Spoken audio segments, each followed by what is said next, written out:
안녕하세요. 오랜만에 찾아뵙습니다. 생업에 바빠서 한동안 못 찾아뵙습니다. 저희가 이번에는 마그넷을 컨셉추얼하게, 그러니까 한국말로 말하자면 상징적으로 설계를 해볼 시간을 가질 겁니다. 그 전에 저희가 이 초전도 자석에 대해서 얼마나 위험한지 한번 알아보기 위해서, 뭐 옛날에도 여러 사건들이 있었지만 최근에 일어나서 공중파에 보도됐던 사건을 하나 알려드리려고 합니다. 최근 3년 이내에 발생했던 일이고요. 이제 보시듯이 산소통이 빨려 들어가서 사람이 산소통과 MRI 사이에 끼었는데 산소통에서 과다 산소 노출이 돼가지고 산소통이 깨진 거죠. 산소를 과다 흡입해서 돌아가셨다고 하네요. 예전 같은 경우는 산소통이 빨려 들어가서 산소통에 의해서 직접적인 타격을 받아 사망했던 사건들도 외국 사례를 보면 있기도 하고요. MRI가 아이소센터라는 보어 가운데로 자석의 가운데로 가면 갈수록 자기장의 강도가 엄청나게 기하급수적으로 세지기 때문에 정말 조심히 관리를 해야 되는 장비입니다. 한국에서도 가끔 달라붙죠. 휠체어도 달라붙고 산소통도 달라붙고 진공청소기나 바닥 왁싱 기계도 달라붙기도 합니다. 다행히 아직까지 인명피해는 없는 것으로 저는 알고 있습니다만, 현장에 있는 관리자분들이나 실무자분들, 회사의 엔지니어분들이나 교육팀 분들 모두가 다 신경 써가지고 사람 치료하려고 있는 장비인데 사람이 다치는 일은 없어야 될 겁니다. 그리고 다른 뉴스가 하나 또 있는데요. 최근에 모 전자에서 냉장고에 단열재를 빼고 진공층을 형성해서 진공층으로 단열을 좀 더 강화를 할 거다라는 특허를 냈다고 합니다.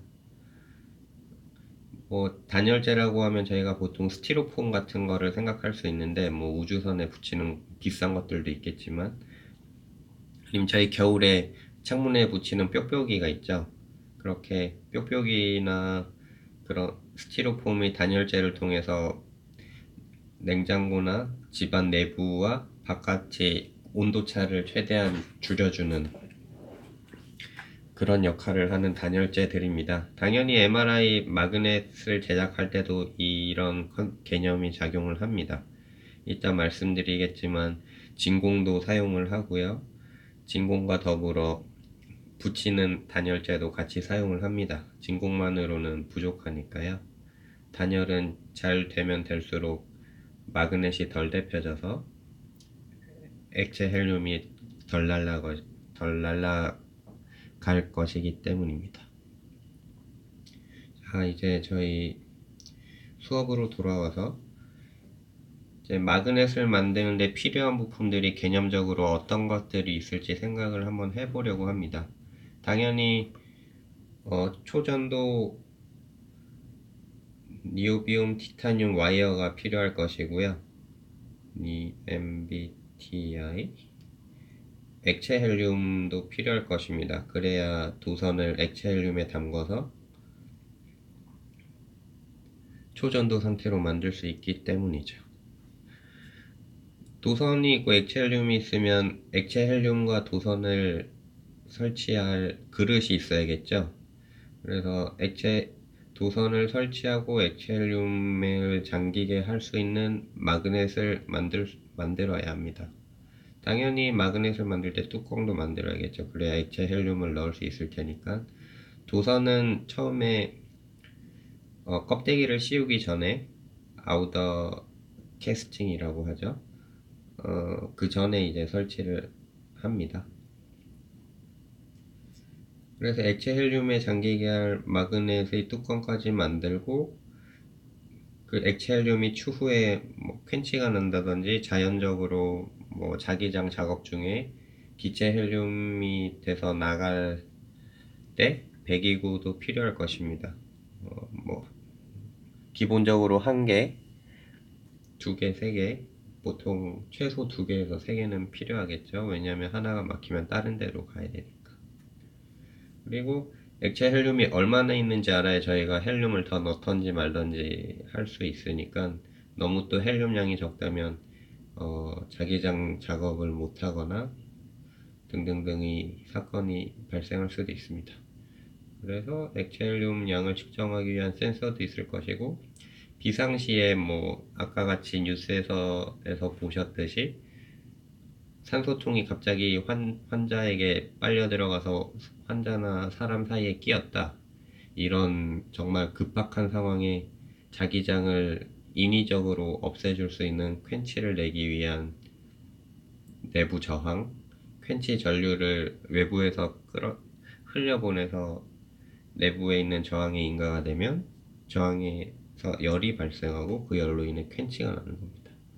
물론 이제 다른 마그넷 자체에서 판단해서 자연적으로 퀸치가 나는 퍼시스턴트 퀸치나 자기장 작업 중에 역시 시스템이 판단을 해서 퀸치를 내는 경우도 있고 물론 공장에서도 이제 트레이닝 퀸치를 내기도 하고요. 어쨌든 그런 여러 가지 퀸치를 위한 퀸치를 만들어내기 위한 저항과 그에 따른 보호 회로가 설치되어야 할 것입니다.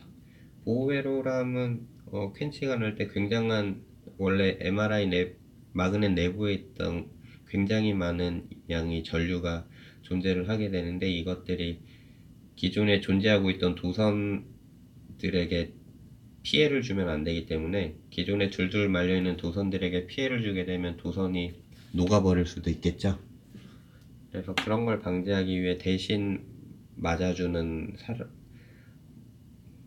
것이라고 생각하시면 됩니다. 뭐 예를 들어 퀸치는 마라토너라고 가정을 한다면 페이스메이커가 이제 중간까지 끌어주는 거죠. 그리고 마그넷이 언제나 마그넷 내부가 마그넷 바깥 저희 보통의 공기 중과 비교해서 항시 양압을 유지해야 됩니다. 그렇지 않으면 예를 들어 풍선이 있는데 저희가 풍선을 부른 다음에 손을 놓게 되면 풍선이 압이 기존 대기압보다 더 세기 때문에 풍선 내부에서 바람이 나오죠. 그때는 외부에서 공기가 사람이 인위적으로 강한 압력으로 넣지 않는 한 못 들어가게 됩니다. 마찬가지로 마그넷도 내부가 양압으로 포지티브 프레셔라고 하겠죠. 유지가 되어야만 외부에 있는 공기가 마그넷 내부로 들어가지 못하게 되고요. 만약에 마그넷이 음압이라서 마이너스 프레셔, 네가티브 프레셔 그 음압으로 인해서 공기가 빨려 들어가게 되면 서킹이라고도 합니다. 공기 중에 있던 질소, 수분 등등이 특히 수분이 저희 공기 중에 보통 40에서 60%의 수분이 있죠. 장마철엔 더 올라가기도 하고요. 그 수분이 마그넷 내부에서 얼어버립니다.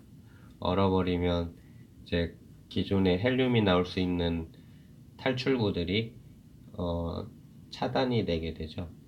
그렇게 되면 추후에 기체 헬륨들이 갈 길이 없어져서 마그넷이 기체 헬륨 때문에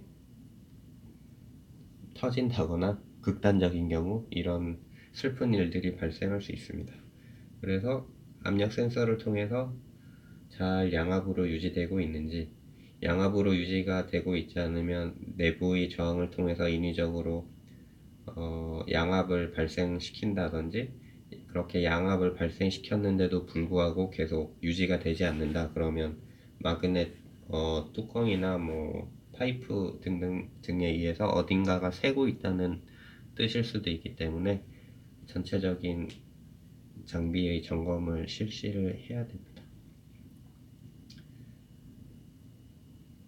그래서 개념적인 부품들에 대해서는 알아봤고요. 이제 도선을 만들었다는 가정하에 도선을 둘둘 말아서 1.5 테슬라로도 만들 수 있고 3 테슬라도 만들 수 있고 7 테슬라도 만들 수 있습니다. 도선의 규모는 그에 비례해서 올라가겠죠. 마그넷 그리고 어떻게 밀집을 시켜서 어, DSV라고 합니다. Dimensional Spherical Volume. 어쨌든 자장의 균질도를 이미징 DSV라고 하기도 하고 이미징 볼륨이라고도 하는데 그 마그넷 중심에서 환자가 스캔을 하게 되는 자기장의 균질도를 제일 보증을 할 수 있는 그 범위의 질과 강도를 결정하게 됩니다. 이제 마그넷을 만들어야겠죠. 마그넷은 단순히 깡통입니다. 깡통이고요. 이제 액체헬륨을 채우는 깡통인데 어떻게 단열을 잘 하느냐, 어떻게 보호를 환자가 들어갈 수 있는 지름을 잘 크게 만드느냐, 지름을 크게 만들어서 환자가 스캔을 당하는 그 중간 공간에서의 균질도를 어떻게 보증을 잘 할 수 있느냐, 그것이 관건이고요. 이제 냉각이나 프린지 필드라고 하는 뭐 액티브 쉴드, 패시브 쉴드, 그 쉴드에 의해서 굳이 마그넷 내부에만 균질도를 보증을 하면 되는데 그 보증을 위해서는 자기장을 많이 써야 되잖아요. 1.5 테슬라나 3 테슬라나. 그로 인해서 이제 삐져나오는 자기장들이 있습니다. 이거는 굳이 삐져나오지 않아도 되기 때문에 삐져나와봤자 사람 뭐 저기 조정실 컴퓨터에 뭐 영향을 줄 수도 있고 뭐 조정실에 계시는 분들이 시계에 영향을 줄 수도 있습니다. 그래서 제가 처음에 어, 시계 홈페이지에서 보여드렸던 그런 기계식 시계임에도 불구하고 마그넷의 영향을 받지 않는다. 자기장의 영향을 받지 않는 시계를 저희는 기계식 시계를 만들고 있습니다. 그런 것들이 이제 그런 취지에서 설계 동기가 된 시계들인 거죠. 그래서 마그넷 깡통을 만든 다음에 액체헬륨도 채워야 되고 원통형으로 설계가 되는 이유는 네모보다는 아무래도 원통형이 뭔가 설계용이 했다고 저는 그냥 치부하고 있습니다. 네, 전 설계자가 아니라서 그 심오한 이유까지는 아직 모르고요. 아무래도 원이어야 뭐 이미징 볼륨을 잘 만들 수 있지 않았나. 아무튼 뭐 나중에 관련 논문을 한번 제가 찾아봐야 될 것 같습니다. 그래서 액체 헬륨을 이제 넣게 되면 듀어라는 액체 헬륨 통을 쓰게 되는데요. 이것도 일종의 마그넷 깡통과 비슷하게 단열이 엄청 잘 되어 있습니다. 이름이 왜 듀어냐면은 예전에 스코틀랜드에 계셨던 제임스 듀어 경이라는 분께서 해당 용기를 발명하셨다고 해요. 당연히 그때는 액체 헬륨을 위해서 개발을 한 게 아니고 다른 공기 액화에 성공을 하셨다 함이 공기 액화, 뭐 액체 수소, 고체 수소 등등 이런 어쨌든 영하의 액체들을 잘 담으시려고 하다 보니 그런 필요성에 의해서 개발을 하신 것 같습니다. 어쨌든 이름을 남기셔서 네, 멋진 분이시네요. 어쨌든 듀얼 구조는 저희 뭐 어느 커피숍 같은 데 가면은 텀블러들 많이 팔잖아요. 텀블러 중에 그냥 보통 텀블러도 있고 플라스틱 텀블러도 있고 스테인리스 텀블러도 있는데 그런 텀블러 중에 베큐um 월이라고 적힌 것들이 있을 겁니다. 이거는 중간에 진공층이 있어서 진공으로 인해서 열 복사를 최대한 열 전도가 당연히 효율이 좋을 거기 때문에 진공층이 없는 애들은 다 열 전도로 인해서 커피 온도를 많이 뺏어갈 거고요. 이제 진공층이 있다면 열 전도가 아닌 열 복사 쪽으로 이제 개념이 넘어가기 때문에 열 복사를 하는 경우에는 열 전도보단 온도를 뺏어가는 게 덜하겠죠. 그래서 저희가 커피 텀블러를 잡아도 손이 덜 차가운 거고요. 마찬가지로 종이컵에 저희 종이깍 한 번 더 끼잖아요. 그것도 이제 열 전도를 최대한 차단하려는 의도죠. 그래야 손이 덜 뜨겁고 뭐 만약에 아이스 아메리카노란 경우는 손이 덜 차가울 거기 때문입니다. 마찬가지로 체온에 의해서 커피도 영향을 덜 받겠죠. 어쨌든 그래서 그런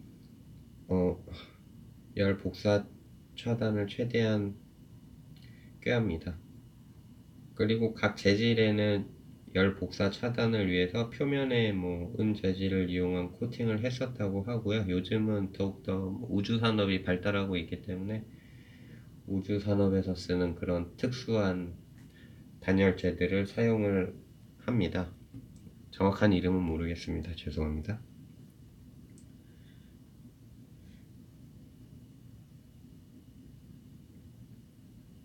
그래서 이건 굉장히 심오한 이야기일 수도 있는데 태양에서 지구로 태양 에너지가 오죠. 햇빛이 오는데 지구와 햇빛 중간에는 아무런 매개체가 없습니다. 현재 지구에서 존재하는 고체였겠죠. 구리관 등등등.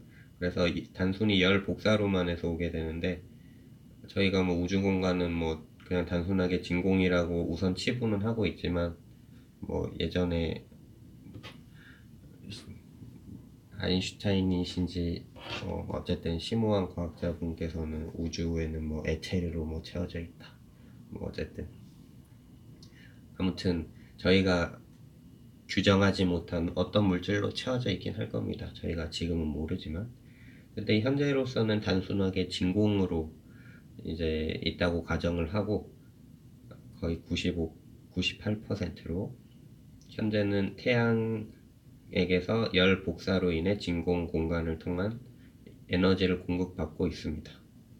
만약에 이제 태양과 지구 사이에 금속관이라든지 다른 물리적인 매개체가 열 복사가 아닌 열 전도를 위해서 존재하는 뭔가가 있다면 현재 지구는 이것보다 훨씬 더 덥지 않을까 그렇게 유추를 해봅니다. 그럼 저희도 그에 맞게 진화해서 잘 살고 있겠죠. 그래서 마그넷 역시 하나의 커다란 듀어이기 때문에 듀어에서 사용됐던 진공 기술, 표면의 코팅 등등등이 예전 듀어경이 개발했던 듀어에서 많이 따왔을 거고요. 그거 외에 이제 마그넷은 MRI 부품이 한 부분이기 때문에 내부의 부품이 많을 것입니다. 도선이라든지 퀸치 회로나 센서 등등등.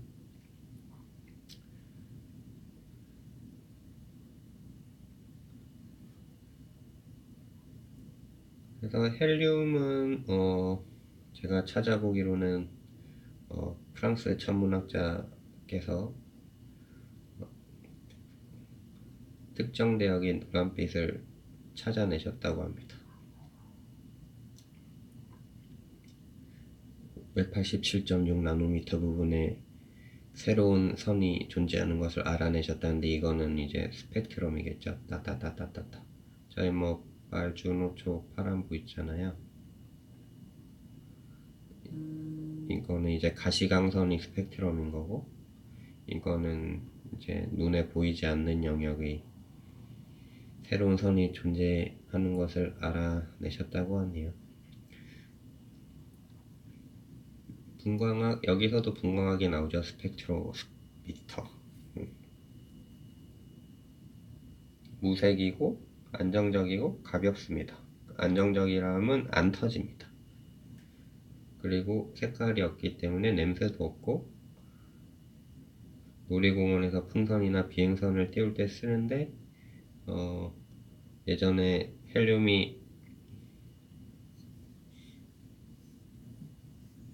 헬륨으로 충전되지 못하고 비행선에서 수소를 썼다가 화재가 발생했던 적도 있다고 합니다. 요즘도 헬륨이 귀한데요. 그래서 헬륨의 주요 한국에 공급되는 공급지로는 미국과 카타르가 있다고 알고 있고요. 이제 미국이나 카타르에 있는 공장에서 천연가스에서 이제 2% 정도가 존재를 하는데, 그런 천연가스 시설이 오버홀이라고 하죠. 이제 전체 장비 점검에 들어가게 되면 그 점검 중에는 뭐 장비를 세척을 수입할 수도 있을 것이고, 뭐 소모품도 교체할 것이고 그럴 겁니다. 그래서 그럴 때는 헬륨이 또 한국에 수입이 엄청 안 됩니다. 헬륨은 주로 대한민국 반도체 업계에서 한국 소비량의 95% 정도를 소비하실 거고요, 아마도. 나머지 뭐 5%에서 2% 사이에서 병원에서 사용되는 헬륨이 소모가 되고 있다고 들었습니다. 그래서 반도체 산업이 엄청 큰 고객인 거죠. 반도체 장비에서 많이 쓰입니다. 이제 뭐 헬륨이 이제 공기보다 가볍기 때문에 타이어에 뭐 공기 대신 헬륨을 충전해서 전쟁에서 쓰였던 적도 있고, 최근은 이제 하드디스크의 충전 기체를 공기가 아닌 헬륨으로 대체해서 하드디스크 내부 플래터를 더 얇게 만들기보다, 이건 제가 표현을 잘못한 것 같습니다. 플래터 회전 시 생기는 이제 와류 현상이죠. 공기가 아니고 헬륨이기 때문에 공기보다 가벼워서 그 플래터가 모터에 의해서 돌 때 좀 더 쉽게 돌 수 있을 것입니다. 저희가 예를 들어 자동차에 뭐 17인치 휠이 있고 20인치 휠이 있는데, 17인치 휠이 상대적으로 가벼워서 뭐 타이어 합쳐서 15kg이라고 치고 19인치는 20kg이라고 치면, 신호등에 정차했다가 출발할 때의 그 출발 저항이 20인치 휠을 쓴 타이어가 훨씬 더 높은 거죠. 그런 개념이라고 보시면 될 것 같습니다. 마찬가지로 이제 사람이 헬륨 공기를 들어 마신 후에 말을 하게 되는 경우 가끔 보셨죠? 뭐 예전에 가족 오락관이나 정말 예전 프로그램입니다. 아니면 뭐 등등 다른 쇼에서 헬륨으로 인해서 폐에서부터의 공기 밀도 변화로 인해 목소리가 보통 하이톤으로 가게 되죠. 네. 그 외에 이제 아까 말씀드렸던 반도체 시설, MRI 장비들에서 쓰이고 있습니다. 최근엔 이 헬륨이 워낙 구하기가 힘들어지고 있어서 헬륨을 제외한 다른 냉각제로 초전도 현상을 끌어낼 수 있는 연구들이 활발히 진행이 되고 있습니다. 굳이 이제 헬륨만큼 온도를 뭐 4K까지 낮춰주지 않아도 초전도가 될 수 있는 물질들이 있거든요. 근데 아직 상용화가 덜 됐을 뿐이고, 그래서 그런 연구들이 많이 진행되고 있고요. 특히나 액체 질소로 초전도 현상을 이끌어낼 수 있다면 훨씬 좋은 거죠. 그래서 전 세계 많은 물리학자분들께서 연구를 하고 계실 겁니다. 이제 다시 돌아와서 마그넷을 개념적으로 디자인을 해 보도록 할 예정입니다. 잠시 쉬었다 가겠습니다. 감사합니다.